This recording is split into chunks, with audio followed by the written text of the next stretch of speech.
constitue dans son enfance à travers les impressions qui se déposent en lui.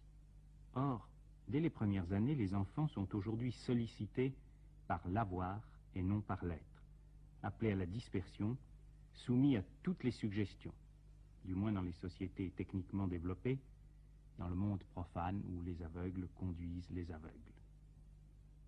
Pour un enfant, rentrer en lui-même, se ressaisir, se recueillir, se sentir être, au-delà des émotions, des désirs, des craintes.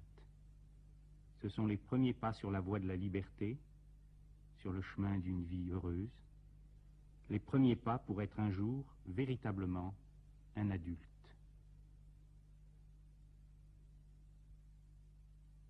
Le monastère Soto de Yogo, près de Kobe, s'est donné pour mission d'entraîner les enfants au kendo, l'un des arts martiaux, et de les y entraîner dans le plus pur esprit du zen. L'autorité suprême est l'abbé du monastère, les instructeurs sont des moines, et le dojo porte le titre évocateur et poétique de lieu où l'on cultive les jeunes pousses.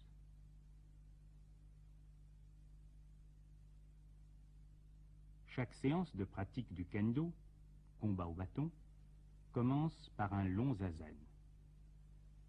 Do, judo, aikido, kendo. Do signifie la voie, mais aussi la vérité de l'univers. S'ils ne sont pas dénaturés en sport de compétition, les arts martiaux expriment la vérité métaphysique, la loi, l'ordre cosmique. Comment? L'immobilité précède le mouvement, le silence précède les cris. Mais le grand enseignement du zen, comme de tout le bouddhisme Mahayana, c'est la réconciliation des contraires. Le silence et le son, l'immobilité et le mouvement sont une même réalité. Le zen n'oppose jamais.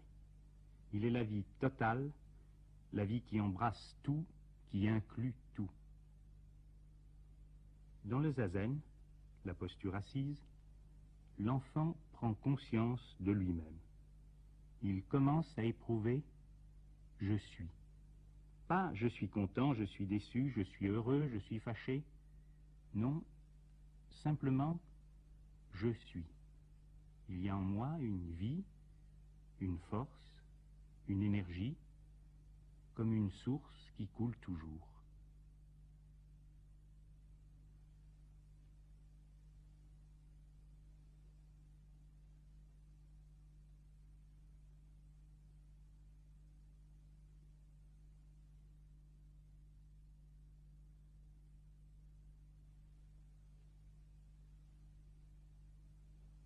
Mais l'être humain, et surtout l'enfant, a aussi besoin de s'exprimer